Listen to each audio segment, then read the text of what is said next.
What's going on, boys? Thanks to our patrons and to Fiverr customers, subscribe to our Patreon free for behind the scenes stuff, arm yourselves, life stuff. I've been feeling down and I've been thinking about it.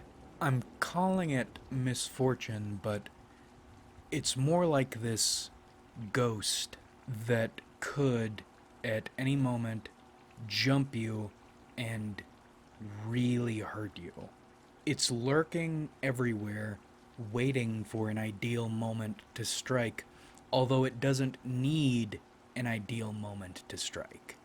Because what makes what we're calling misfortune so terrifying and deflating and depressing and everything negative?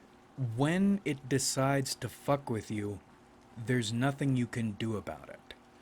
Or or because you're aware of misfortune and its power and the lengths it can take you to, you prepare anyway, even though it doesn't do anything, and maybe you can fight off smaller misfortune attacks, ambushes.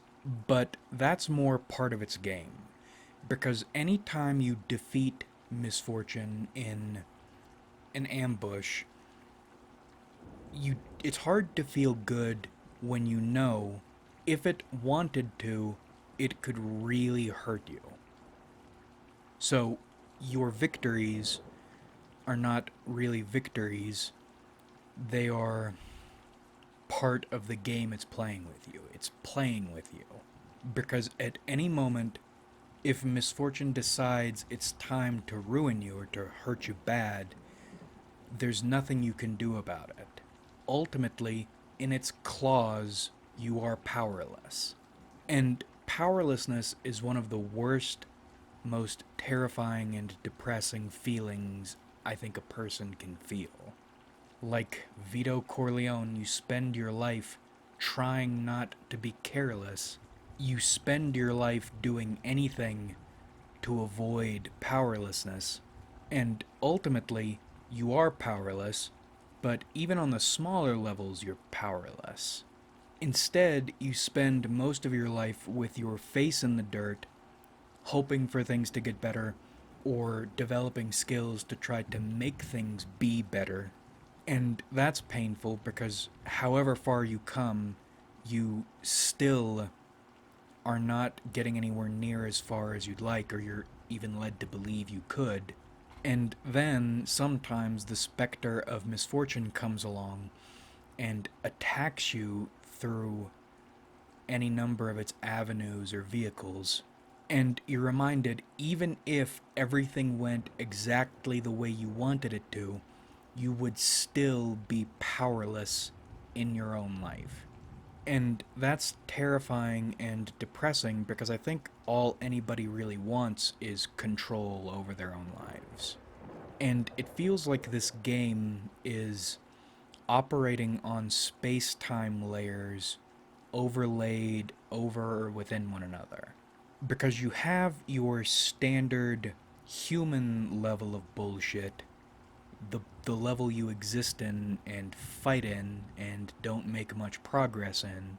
But then there's this thing lurking behind that level at all times watching you, and while it can't grab you and hurt you directly, it can control everything on the layer you live within to carry out its bidding against you or against anyone or against anything.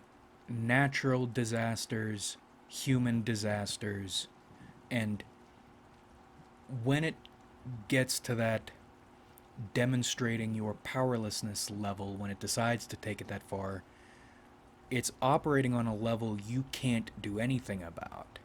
I mean, you can't even try. You work hard to specialize in as many variables as you can and as well as you can, but there are too many variables. And when misfortune decides it's time to hurt you, you'll be attacked by every variable to the highest extent they can be weaponized. And that doesn't happen every day, Maybe it happens only once or a few times in your entire life, but that possibility is always there, and there's no hiding from it. I've been playing Judgment lately, and the main character annoys me, but I'm liking the game overall, but it really stresses me out. And I needed to take a break from it for a little bit, because on a day I'm already not feeling great, they introduce the your main character is being threatened by law enforcement level. And law enforcement is, to me, the most familiar face of Misfortune, what it represents and what it's capable of, because that's people. The vehicle of Misfortune that is people on its most totalizing and aggressive scale. The way at any moment, for any reason, invented reasons, this demon can take people and use them not just to hurt you now or to hurt you for a few years, but to hurt you your entire life. And then you get into the awareness when you're fighting that kind of fight, and it's not just fucking with you, it's going to destroy you and imprison you and hurt you forever. Death is preferable. And that's a strange sentiment because sentimental dummies have popularized this idea that death is not supposed to be scary or not the worst thing that can happen to you. Very easy to think that when your life isn't threatened, probably has never been threatened. But it's odd because I think there are fates worse than death. But are they? Because I keep thinking about what the reaction should be to another one of these massive misfortune attacks.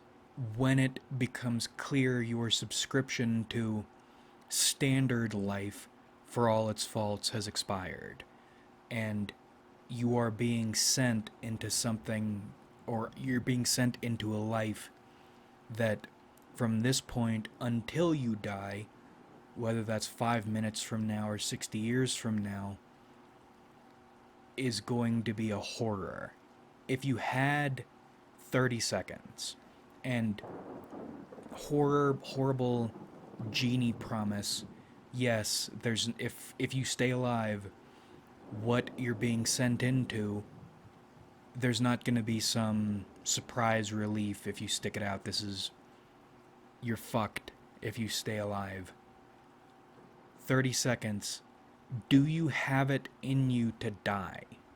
Because I feel confident there are fates worse than death, but if I were put in that situation and I needed to choose, I don't know if I would have the willpower to choose death. And I guess I won't know until or unless I get put in another one of these situations again. But my gut tells me I won't. I won't be strong enough to avoid that fate. So every day you are living in fear, knowing at any moment, for any reason, you could be condemned to a fate worse than death, and you won't be strong enough to take the out if it's given to you. And that only amplifies the negative feelings. Fear of the world, and fear and hatred of everything and everyone in it. I watched that woman in the red dress clip from The Matrix the other day, and it's funny the way answers stare you in the face and you don't recognize them as answers or pieces of the puzzle until it's time for you to recognize them as such. The way anyone still in the Matrix could, at any moment, turn into an agent. I think that's part of the disconnect I feel with people.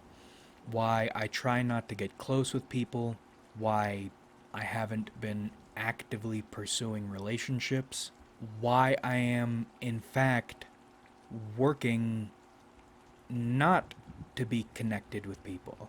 It's not just avoiding connections, it's trying to degrade any feelings of closeness I have.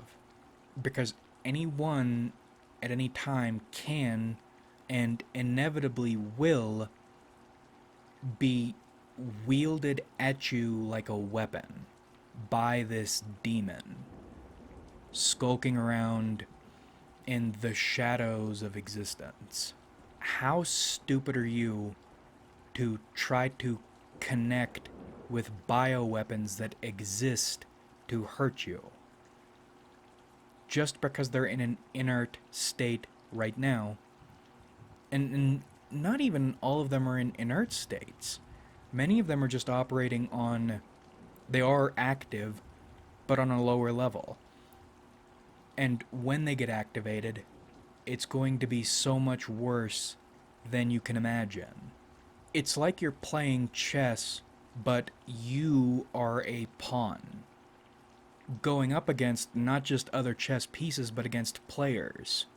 What you're capable of is so limited, even amongst other individual units.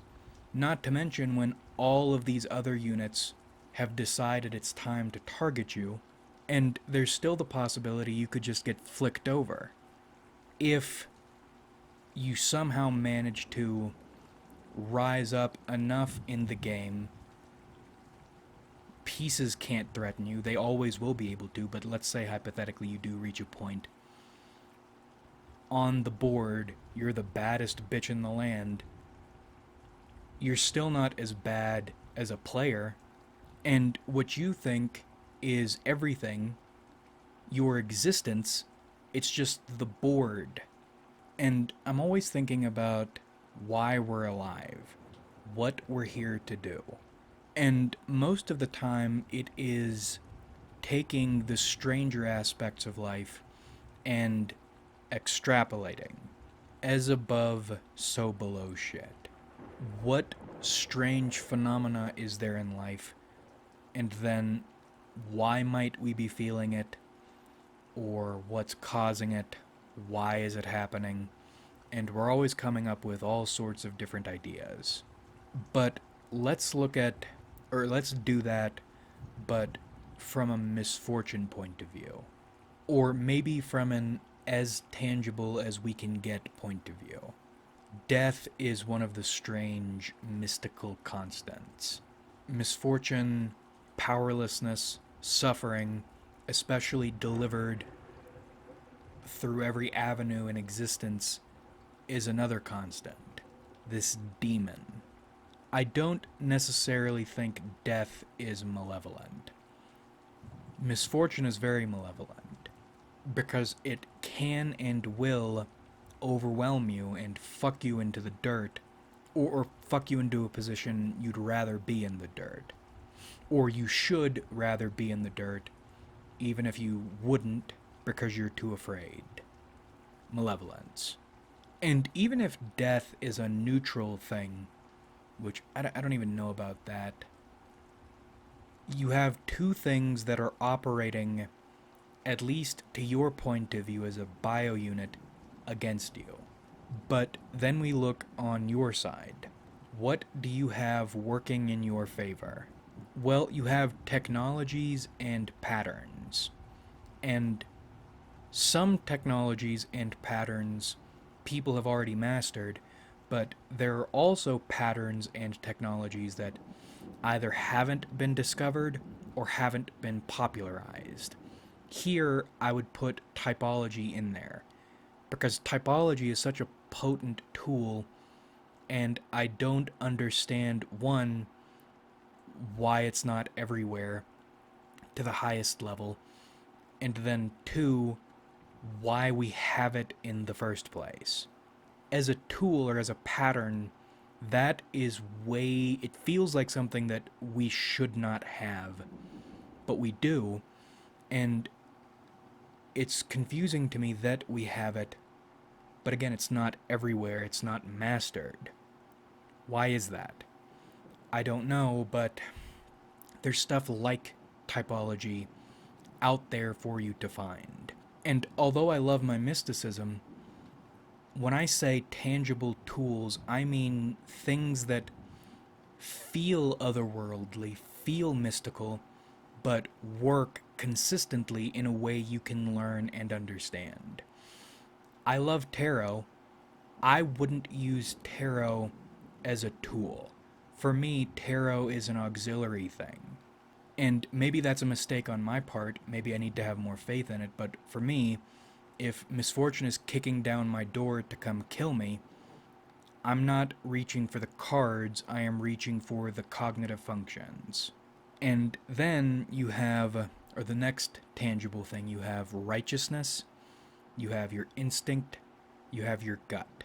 You're trained not to trust these things, but your intuition, it's rarely wrong.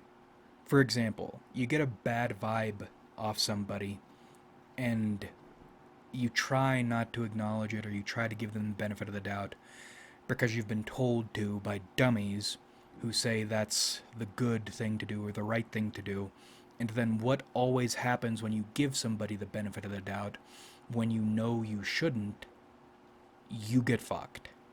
So whatever this thing is, it gives you clean, clear insight into people and your world if you're willing to trust it, and it occasionally gives you directions, as if you'd received an encoded message from a pigeon and you can work out a little bit of it. On this big board, it is two forces versus two forces. Death and living damnation versus the awareness there are some tools out there you could use, but first you'd need to find them, and then you'd need to work out how to use them, to understand them. They aren't just given to you, and even if you master them, you're probably not going to beat living damnation, and you certainly aren't going to beat death. And your messages, your instincts, your righteousness, which I interpret to be orders or instructions, insight from your player. If you're a pawn, the person controlling you, the only one on your side, really the only one on your side, ever, anywhere. You have one person on your side totally in your entire life, and it might not even be totally, and you're never going to get to meet them or understand them directly. And that hardly matters because your player sucks. And actually, that's one of my difficulties here. Because if my player really sucked, I would be right now dead or living damned. I'm neither. I've just come very close to both, to the extent I can't get them out of my head. And even if you did get them out of your head, that would be a stupid thing to do, because your unawareness of them doesn't mean they aren't there. This demon is still out there. It's probably better to be aware of it, or them. But it still feels so bad. And it feels hopeless, and terrifying, and depressing. But then that gets you into the question, because you aren't dead or living damned, were you supposed to see those things? As in, were you shown those things, but not condemned to either of them for a reason? Meaning, or in other words, your player is in fact the baddest bitch in the land, but it doesn't feel that way to you, even though that is the case. Or is your player lucky? And by extension, you are lucky. Because that opens up another question. Maybe that's my mistake. If you view other people's lives as valuable, then yes, you are just lucky. Your player does suck. But if you view only your life as inherently valuable, then the argument for your player being the baddest is the is the it's the best answer. It's really the only answer. Because if everybody's life is valuable, then people get fucked over, living damned and killed constantly. You're just lucky. But if you're the only one who matters, then this is all some long lesson. You feel afraid and powerless and depressed? You should. You're supposed to feel those things for some reason which will be revealed to you later. But because I feel the way I feel, that means I still view other people's experiences as valuable even if I don't like them. But that might not be the case. And while the question of what your God is or how powerful it is important, there is one common thread between either of those ways of looking at it. Hatred of this misfortune demon and what it does to you, the power it wields over to you, this demiurge shit, what it'll do to you the moment it feels ready to do it to you, and wanting either to, to beat it, to destroy it, or at least to escape its clutches so it can't wield existence against you. Wanting to reach a level of control, you don't need to exist in fear of this thing, but at the same time knowing on this material plane, or from your ego point of view, there is no level you can reach, no peak high enough to escape it. You are supposed to be in a losing game, and you are supposed to be afraid and angry and sad. There's also the possibility you just ended up here, you just happened to be part of the losing game, and that's not fun. In fact, that's probably the worst arrangement, the worst way this could be.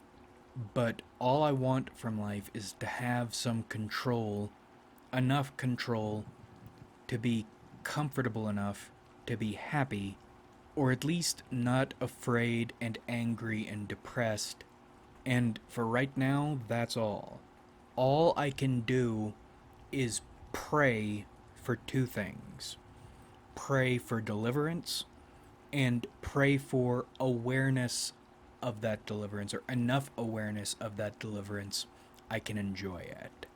Because what if you have been saved, or what if you are being protected, or what if you are in no real danger, never were in any real danger, but you'll go to your grave not knowing that?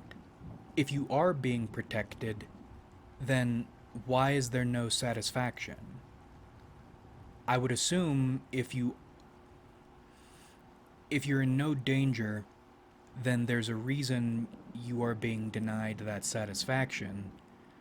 Is the lesson supposed to be learning to be thankful for each moment you are not dead or damned, not in this fucking stupid learning to live in the moment and appreciate the moment thing? Because again, when you try to live that way, you're still going to be unsatisfied, except you'll have this additional thing of trying to strangle every bit of pleasure out of each moment and still not getting enough. So it's not learning to appreciate every moment, because moments are not things to be appreciated or milked or strangled in that way, but to appreciate the fact you aren't dead or damned. But that feels wrong too, because you're still living in fear. Is the lesson that you should feel this fear at all times? It's like the righteousness thing, your instincts. You need to train yourself to listen to your instincts and pick up on what it's communicating to you in its weird way. Is this fear another form of that, some lesson hidden in it? And that's another thing I, little tangent, hate about these dumb fucking spiritual and philosophical schools. Anyone who presents you with a set of lessons, a clear set of lessons to learn, which will help you climb higher in existence, is a liar. You don't study hard to learn a series of lessons that will help you climb up. That's not the way it works. You have to fight to figure out if something is a lesson in the first place. And they're not set up in ascending or descending order. They're all over the place.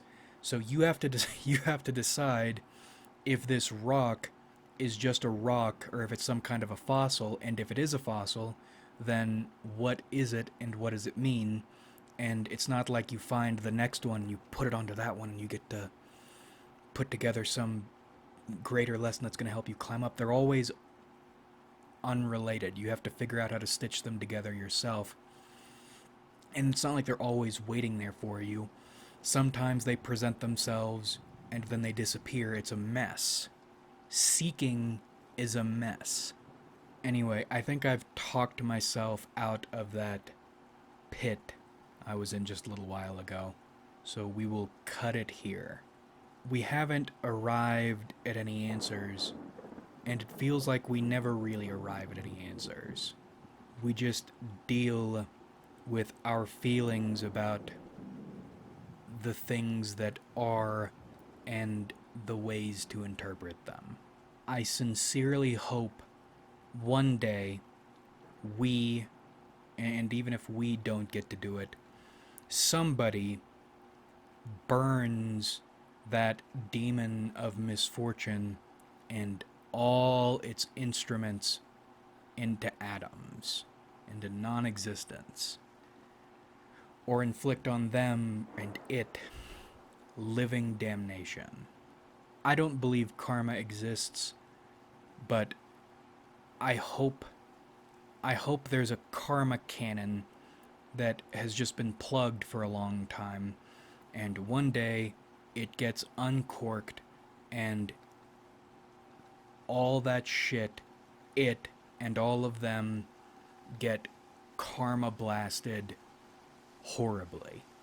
I would love deliverance, but if there is any way to get lasting cosmic revenge, that would be nice too. Like if you enjoyed, subscribe if you haven't.